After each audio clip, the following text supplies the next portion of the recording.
And welcome to Football Game Plan's Fantasy Football Starting Lineup. I am Emery Hunt, the czar of the playbook, and that is Chris James. He's at CJ Florida 9 on Twitter. Smash that subscribe button or follow button on Twitter. Also follow him on Facebook. He does a great job breaking stuff down in an extended view on Facebook. I'm on Twitter at FBall Game Plan. This YouTube channel is what you're watching. Subscribe there at youtube.com/football game plan. So all of that out the way, Chris, we've reached the end of the season, and it's never too early to take a look ahead. And what I like about this episode is that you're giving people an early look at your 2021 fantasy football draft board. Absolutely. And I mean, obviously this won't be static for next year's start because, things like rookies and free agency, but if things stay the same, here is exactly what I expect to happen from a total points next year basis in 2021 for each of the positions. We look at the quarterback position, and it's funny because when fantasy was starting to begin to get popular, quarterbacks was something that people had to have. Then you've seen the pendulum swing to, you can kind of wait to get a quarterback. But now with the advent of mobile quarterbacks, as we look at your top 10, you see a lot of guys on here that will be first round picks. Absolutely. So to your point, early on, when the league wasn't focused on trying to make offense happen, the better quarterbacks stood out. So they separated themselves. And then it became, hey, we're just not going to let anything happen to any receiver. So quarterbacks got to be, pretty, you can get the 13th or third best quarterback, and it wasn't much different. But yes, now, I think I said in an early episode, we used to have bell cow backs. Now we have bell cow quarterbacks. And that's what you're going to see from here is the way I have this stacked is the guys that on a weekly basis, a team puts it on their back to carry them to victory. Those are the guys ranked the highest in this particular 2021 early ranking. And you look at number 10, Jalen Hurts, he started a couple games this season so far, and he got better in the second game than what he did in the first. First game, it was all rushing. This past game against Arizona, it was all passing the football. You're envisioning him being their guy moving forward, aren't you? Yeah, and I think, I might need to be spot checked on this, but Jalen Hurts had 4 total touchdowns this week. That's something Carson Wentz never did in his career in a game, at least to my knowledge. So he signifies what I saw when he was coming out. Decision-making is the most paramount thing about playing the quarterback position, and he's made excellent decisions week in, week out, play in and play out. And if he is the Philadelphia Eagles guy, much like I thought Carson Wentz would be a top 10 guy this year, Jalen Hurts will be a top 10 guy next year. It's just fascinating to see how, the trend for quarterbacks in fantasy football has really, gone to different stages, but in one respect, one position that has stayed the same is still the foundation piece, I believe, of fantasy football, regardless of what era we're in, and that's the running back position. And we take a look at your top 10, man, you have some really good backs listed here. Yeah, absolutely. And so this is going to be based on PPR scoring, which is now pretty much the standard scoring. And yeah, there's some guys that are, if you're not involved in the passing game on a consistent basis, you have to be the focal point of the offense. So that's why I have Henry and Dalvin Cook, 2 guys that aren't big time pass catchers. They're capable, but they are the focal point of their offenses. They're going to put up numbers. And this is, again, this ranking is based on season-long projection, right? How many total points do I think you're going to end the season with? Some of these guys are just consistent. You're going to consistently get big numbers from the McCaffreys and the Henrys. And then some guys, as you go down, they're consistent, but it's not huge weeks. So those first 6 or 7 guys, those are the guys that you're probably going to lean on in that first round of your fantasy draft next year. Now, on the back end, I did top 8 here because we have 15. And going on the backside of the number of your rankings, Saquon Barkley, you have him right here at number 9. But man, talk about what he could potentially be in 2021 behind what we now know as a revamped offensive line for the New York Giants. Absolutely. And I mentioned it just a second ago. These rankings are based on total points for the season. Saquon Barkley is a perfect example of volatility as it sits. We know why he was always a consensus top 5 pick since he came out, because of that talent. Week in and week out, he had the chance to go for 30, even 40 points in a week based on how much talent he has. But there's been the injury concerns. There's been the total offense concerns and how good it's been. So until I can see Saquon put up a full season, this is where I have to rank him for total points in a season. Oh, just want to get your thoughts quick before we head out to break. When you look at a guy like Josh Jacobs, it seems like he gets a lot of volume, but productivity-wise, his yards per carry is at like 3.7. It seems like every other week he's missing the game, even though he's been out there all season. Mm-hmm. So what do you make of Josh Jacobs as he's going to head into his third year as a starting NFL tailback? So in my 2020 rankings, I had Josh Jacobs pretty high. I think either 5th or 6th, because volume is key in fantasy football. The more volume you get, the more chances, the better chance you have to hit. But he and a guy like, let's say, David Montgomery, who's not in this ranking but just on the outside, they're king volume guys. They're going to get 20 to 25 touches in a game, and that gives you the opportunity to score, but they're not going to have that massive week on a consistent basis. They don't have that high floor, like a high ceiling, I should say, like a Derrick Henry or a Dalvin Cook or a Christian McCaffrey. They just don't have that in their game. But they also won't completely bust like some of those guys that are, in the top 20 or so, because they're going to get the carries and probably some targets. Some good stuff right there, because you always wonder, like, what, you see a guy like Montgomery that has gone off in recent weeks, and a guy like Jacobs who's always out there, but when you see one play here or one play there, but when you look at the end of the day, like, man, he 26 carries for 85 yards. Like, that's just not, it's not exceptional, and this is no slight. Again, I don't know if you all realize this. All of these guys are really good at football. That's why they get money to do it. But just compared to their contemporaries, it's not hitting the mark. But again, I'd rather those 26 carries for 85 yards than maybe Darrell Henderson, who may get 3 carries, who might get 85 yards. But again, he's only getting 3 attempts in a game because, some coaches, they're very smart. Yep, and volume is king, like you said, and we're going to give you more volume on the other side of this break as we be back with more Football Game Plan's Fantasy Football Starting Lineup. Football Game Plan is brought to you in part by Ninth and Lux. Visit the website ninethandlux.com and check out the clothing gallery. Do You Music with featured artist IW and his latest album, Season 2. You can check that out on iTunes as well as doyoumusic.com. Nesby Phipps, art, life, entertainment. NesbyPhipps.com. Grind It Out Fitness. Visit the website grinditoutfitness.com and download the app. Be sure to order your copy of the Go-Go Offense by Coach Brennan Marion on footballgameplan.com/GoGoOffense. Coach Marion goes through the ins and outs of his explosive offense, one that's tearing up the college football field and putting a lot of points on the scoreboard. Again, you can order your copy at footballgameplan.com/GoGoOffense. And welcome back to Football Game Plan's Fantasy Football Starting Lineup. I'm Emory Hunt, the czar of the playbook, but you guys already knew that, and that is Chris James over there. You guys already knew that as well. Moving right along to an early look for Chris at the 2021 Fantasy Football Board, and we've talked about quarterbacks, we've talked about receivers, and now, Chris, we have to talk wide receivers. And looking at your top 10, you have 21 receivers here, but we're going to start with the top 10. Such a fantastic, talented list. Yeah, absolutely. And I said this when the season started. Last year, Michael Thomas was the number 1 guy on my board. And then in 2020, it was Devontae Adams. And, that got questioned. A lot of people had Michael Thomas up there. Again, it is both opportunity mixed with quarterback talent. And at this stage of their career, unfortunately, Drew Brees is not the same guy he used to be. Still an excellent quarterback above the neck, but the physical doesn't hold up. So you get guys like Aaron Rodgers still playing at a high level with Devontae Adams playing at a high level. Kyler Murray playing at a pretty high level and ascending with DeAndre Hopkins, who has the biggest hands next to Kawhi Leonard apparently on the planet. And then on down the list. This is going to be guys that, again, by the end of the season, they're going to have a lot of points. You can have a Tyreek Hill where he has 3 touchdowns and 250 yards. And then the next week he has 3 catches for 48 yards and no touchdowns. Or you can have a Michael Thomas where he's always going to have 9 catches for about 95 yards and a touchdown maybe.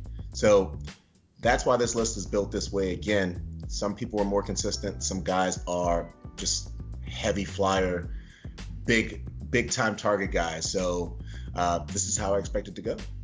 And we're looking at 11 through 21 right now. And, when you look at this list and you see someone like DK Metcalf right there at 14, you're like, man, he had a really good 2020, sort of a breakout year for him. but he's so down. He's down so far here in this, pre 2021 ranking. What do you think about the talent, his situation, and what are you expecting from him next season? And why do you have him, 14th on your list and not in your top 10? Sure. So again, this is going to be opportunity based. He is in the top 21 period because of his talent and also what they're going to play off of. The first 6 or 7 games of the season, Russell Wilson was on pace to destroy records, and it fell off a bit because he didn't have the run game. I do expect Seattle next year to allow more of that run game and play action off of it. And who's going to probably be the beneficiary of that? It's going to be DK Metcalf, but it's also going to be at lower volume than it was in this particular season when they let Russell Wilson throw the ball 40 times a game. So, again, volume is king in fantasy, and I don't expect as many targets for DK as I would for, again, a person like an Adam Thielen or Keenan Allen. Smart move right there, because again, you're right. The volume may go down. He may still score the same amount of touchdowns, but you're gambling now on, those touchdowns hitting as opposed to the volume of targets and catches. So maybe DK Metcalf may be more of a best ball play as opposed to a daily play, right? Absolutely. Either a best ball play or he can be so there's an efficiency thing. You generally want to balance out receivers with one who's consistent.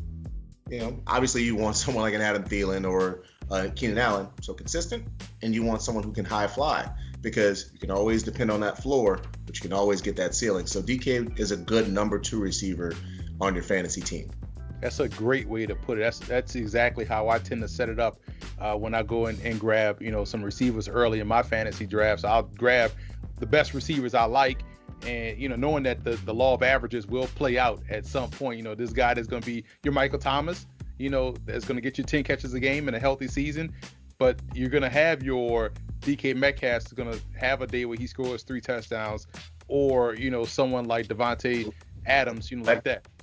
Yeah, Odell Beckham against the Cowboys when they finally realized, hey, he might just be good at football, and gave him the football every type of way. So yeah, that's the best way to do it because it guarantees you, at least unless something catastrophic happens, a good floor, but you have a chance at a high ceiling. Why Odell Beckham was running so hard on that end around against the Cowboys? He was moving. He felt like that was going to be one of his few games where he actually got touches, but that's another story for another day. Maybe he should be traded. Right. Let's look at the tight end position. And it's interesting. You have 7 tight ends here. And this, 2020, we talked about this before on many other episodes, how it was a bad year for fantasy tight ends, right?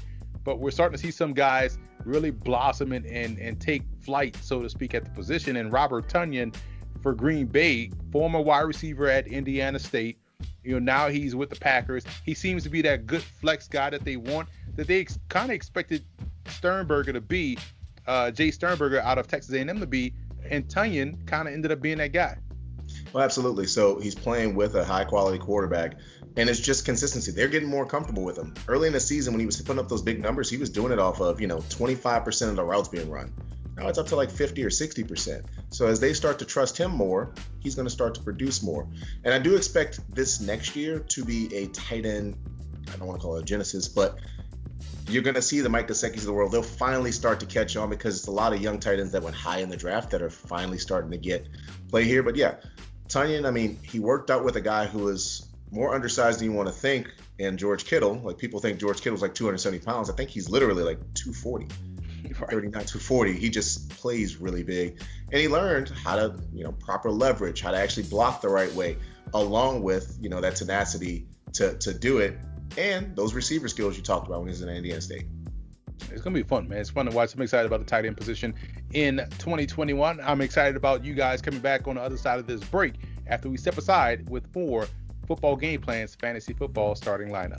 Football Game Plan is brought to you in part by Financial Coaching LLC, Investment, Retirement, Security, Stewardship Credit. Financial growth is in your hands. StewardshipCredit.com. Adrienne Marie Photo, photographer, writer, management. AdrienneMariePhotography.com. Lock Multimedia.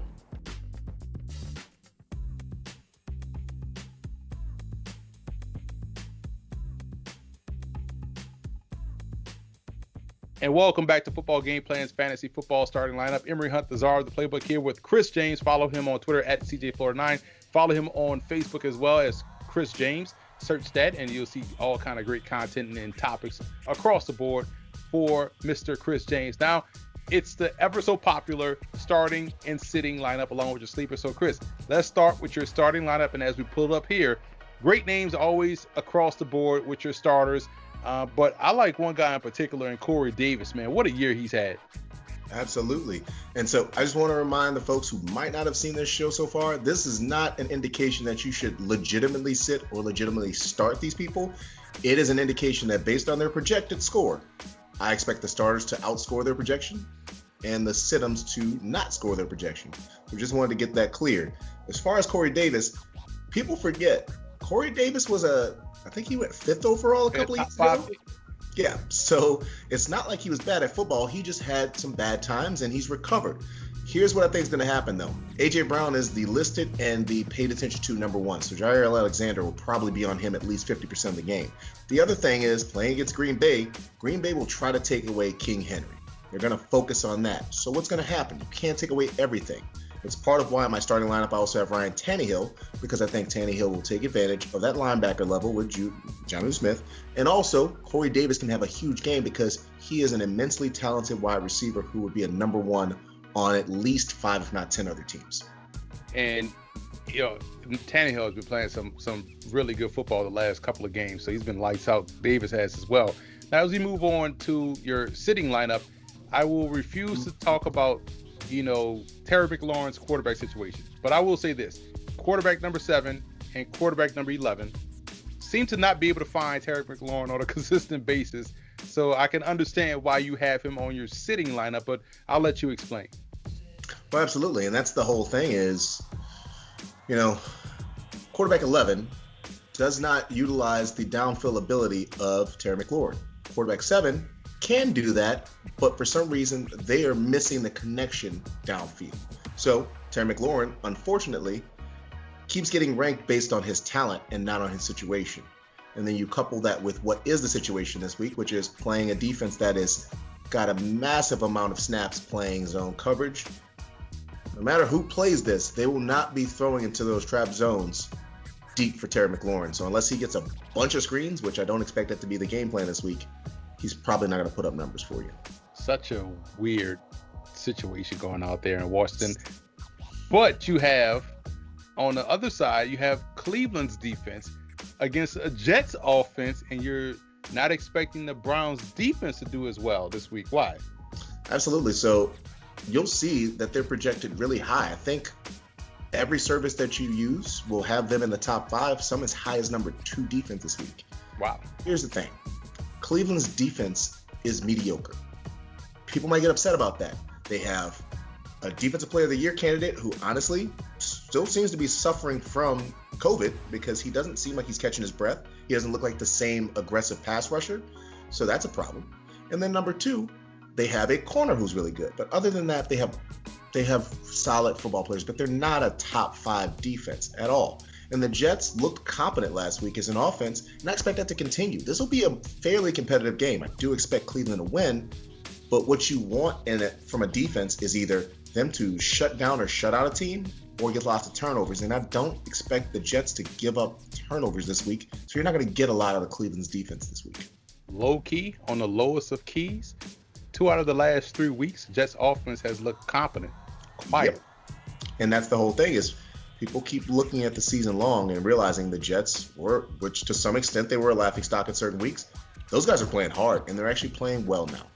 Yep, and I'm excited to see how that game goes. I always love competitive games. We saw one this past week with the Steelers and Bengals when the Bengals had every reason to lay down, but came out there, played hard, played fast, played aggressive, and got the upset. Now, take us through your sleepers. I always love this part because you have some really good gems on this list. So absolutely.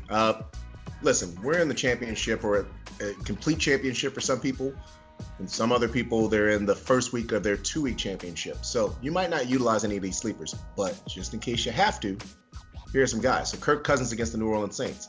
Again, the Saints, one of the best run defense in the NFL, they're going to get back to good this week because they've had 2 bad weeks against the run. They're going to try to stop Dalvin Cook. Guess what? Play action. affecting the slot with a guy like Justin Jefferson, I think Kirk Cousins can put up some decent numbers. Remember what he did in the playoff game last week. Savon Ahmed, listen. So Myles Gaskin is supposed to be back. I've seen 2 games this year with him playing and 2 games with Gaskin playing. He's a better running back right now than Gaskin. So if they're smart, they'll let him run the ball, and he put up great numbers last week in the game against New England. Curtis Samuels against the Washington football team. Washington's front 4 gets pressure, so I don't expect there to be a lot of time for Teddy Bridgewater. Guess what happens when you don't have a lot of time? Robbie Anderson, the downfield threat, can't get that. DJ Moore, the downfield threat, can't get it. So you're going to go with the guy who works in the slot and also will get some carries because they probably won't put a lot on Christian McCaffrey's shoulders this week, so he can have a big game for you. Austin Hooper against the Jets. I mean, he was given a big contract, and they've started to find him more in the passing game. Tight end's been a bit of a wasteland, so you may be using him anyway, but where he's actually been ranked, he is a sleeper. And then finally, sneaky play with everyone on their offense being injured and either Nick Mullins or CJ Beathard playing quarterback, that Cardinals defense could feast this week. They could actually be the top scoring defense based on what I saw last week out of that San Francisco offense. Should be interesting to see nonetheless, man. And before we get out of here, Chris, I have to say Merry Christmas, Happy Holidays to you and yours. Those fans out there that don't know, me and Chris have known each other since we were 12 years old. I love that dude like a brother. He is like a brother to me, and I'm glad to see him doing well. He's healthy. Glad his family's doing healthy. I just want to say Merry Christmas, Happy Holidays to you, Chris. Appreciate it. Merry Christmas, Happy Holidays to you as well. And for those, I try to be festive with my Meowie Catmas. This dude here, man. Shirt. Just because you got to be festive. You got to enjoy life. You got to laugh, because if you don't laugh, what are you doing? You might as well enjoy while you were here, because unfortunately we're not here for long enough. And so you got to care about the people that you care about, and you got to enjoy yourself while you're here. Always have fun out there, man. And also for you guys watching the show, be sure to subscribe on YouTube at youtube.com/Football Gameplan. Subscribe on iTunes, Football Gameplan Podcast, and leave us a 5-star rating. We'll get back to the podcast game once we start draft season. We'll be flooding that inbox with all those podcasts that we got recorded, all those coaches interviews and player interviews. But follow Chris on Twitter at CJFlorida9. Follow on Facebook as well. Follow me at FBall Gameplan. So for Chris, I'm the czar of the playbook. We will see you guys next week.